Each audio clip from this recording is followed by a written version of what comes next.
جب اقبال نے وہ شکوے کی زبان کھولی نا تو اس میں شکوہ کیا کہ کافر کو حور و قصور دیے گئے ہیں اور ہمیں صرف وعدہ حور پہ تنخواہ دیا گیا ہے.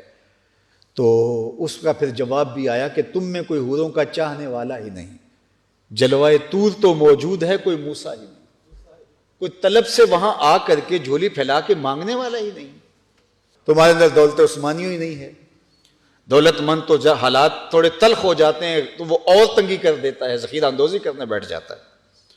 مدینہ المنورہ کے اندر ایک زمانے میں کوئی قحط کی سی کیفیت پیدا ہوئی اور حالات تنگ ہو گئے اور لوگ منتظر تھے. حضرت سیدنا عثمان غنی رضی اللہ تعالیٰ عنہ کا تجارتی قافلہ غلہ لینے گیا ہوا تھا. تو جب وہ تجارتی قافلہ پہنچا مدینہ المنورہ میں تو اس سے قبل ہی کہ وہ لوگوں میں بیچا جائے تو کوئی تاجر آگے نے کہا کہ ہم اس کو ڈبل قیمت پہ آپ سے لے لیتے ہیں. تو پھر دوسرے تاجر آئے، ہم 2 گنا قیمت سے لے لیتے ہیں. تو حضرت عثمان نے کہا کہ میں تو 10 گنا قیمت پہ بیچنے کے لیے لایا ہوں. انہوں نے کہا اتنی کون دے گا؟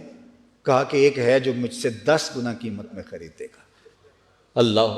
اور وہ منتظر تھے، وہ کون ہے؟ تو آپ نے اپنے خادموں کو بلایا، کہا مدینے کی گلیوں میں سے یوں ہی بانٹ دو، من جاء بالحسنۃ فلہ عشر امثالھا، میرا مالک 10 گنا مجھے عطا کرے گا. حالات اس طرح ہو تو اسلام تو یہ ہے. اور ہم جب اس طرح کے حالات ہوتے ہیں تو چیزوں کو اور لپیٹ کے بیٹھ جاتے ہیں.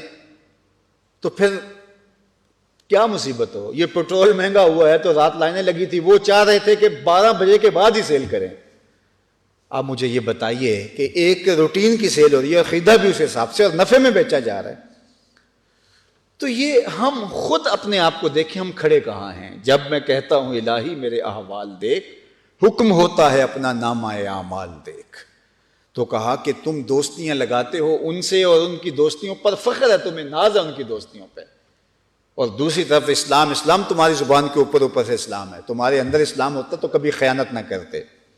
تمہارے اندر روح میں اسلام اترا ہوتا تو کبھی زبان پہ جھوٹ نہ آتا، مر جاتے لیکن جھوٹ نہ بولتے.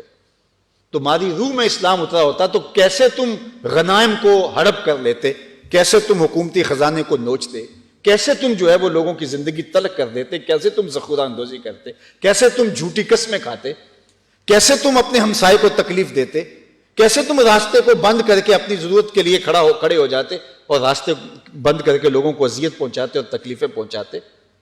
کس طرح تم لوگوں کے اندر نفرت کے بیج بوتے اور فرقہ واریت سے لے کر کے جو ہے وہ باہمی منافرتیں اور شریکہ برادریاں، یہ کیا کچھ تم نے بنایا ہے. یہ کیا اسلام ہے، دین ہے؟ یہ حضور کا دیا ہوا دین نہیں ہے. یہ تمہارے نفس کی تراشی ہوئی چیزیں ہیں. اور پھر کہتے ہو کہ ہمارے رب نے ہمیں جو ہے وہ کہاں رکھا ہے. تم اس جگہ پہ آئے نہیں. واعظ قوم کی وہ پختہ خیالی نہ رہی، برق طبعی نہ رہی، شعلہ مکالی نہ رہی، رہ گئی رسم آزاں روح بلالی نہ رہی، فلسفہ رہ گیا تلقین غزالی نہ رہے، مسجد مرثیہ خواہیں کہ نمازی نہ رہے، یعنی صاحب اوصاف وہ حجازی نہ رہے. تو آج ہم وہ ہیں ہی نہیں ہیں. نماز، روزہ، حج، زکوٰۃ سب کچھ ہے باقی، مگر تو باقی نہیں. اقبال نے کہا تھا یہ سب باقی ہیں، یہ رسمیں رہ گئی ہیں، لیکن تو اندر سے جو اصل وہ روح جو تھی وہ ختم ہو گئی. اور نتیجہ کیا کہ آج جس حالت میں ہیں، اللہ تعالی ہمیں محفوظ فرمائے اور ہمیں سچی توبہ کی توفیق دے. ہم لوگوں کے لیے نرم دل بنے، آپس میں نرم دل اور دوسروں کے لیے، کافروں کے لیے سخت دل.